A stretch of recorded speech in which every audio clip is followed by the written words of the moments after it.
Hey, Simply Sugar here with the morning news rundown. Let's get right to it. A gunman armed with an M4 assault rifle opened fire in the lobby of 345 Park Avenue, home to firms like Blackstone, KPMG, JP Morgan, NFL, and others.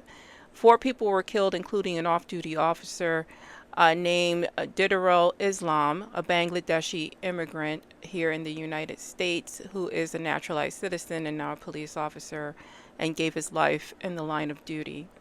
Another person was critically injured before the shooter, Shane Devon Tamora, 27 years old, fatally shot himself on the 33rd floor. Tamura had traveled cross country from Las Vegas, carried a concealed carry license, and had a documented history of mental illness. Now, this goes into, you know, gun control. How is it that someone with documented mental illnesses had a carry concealed license and this type of weaponry? This country has a serious problem.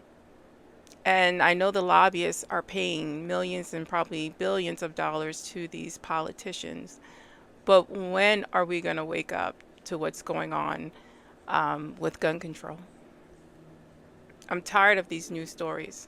And I myself have to go to close to 345 Park Avenue this morning because I have to go to work. Like millions of others, New Yorkers have to get on with it and act like we're okay. Moving on to Donald Trump, claimed he was invited to Epstein Island but never went, calling it a sign of wisdom on his part. Nobody believes you, Donald Trump. Not even your own supporters. Even your staunchest blind supporters are now waking up to to face the reality that you may have been allegedly involved with Jeffrey Epstein and his antics. The fact that Ghislaine Maxwell is signaling she wants a presidential pardon or a commutation of her sentence from you is a dog whistle, which you are familiar with. This is why you're going off the rails on, Barack Obama, Bill Clinton, Kamala Harris, and others, Joe Biden, saying this was all a conspiracy theory before you even stepped foot in office, before you even ran for office. Somehow your name magically appeared on these lists. And they put Jeffrey Epstein and you together because they looked at their crystal ball and knew that you would be a part of this and you would become president. You see how ridiculous this sounds? He also filed a motion to speed up Rupert Murdoch's deposition, citing his age and health. He's 95, which is ironic because you're 80 with health issues. So Rupert Murdoch's team could do the same to you.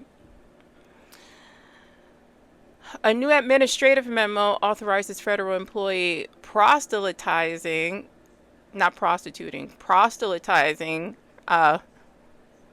to their co-workers and subordinates. Now, this could set up a quick pro quo. If you don't come to church with me, you don't get this promotion, you don't get this raise. If you don't practice the same type of religion I practice, then, you're out of here.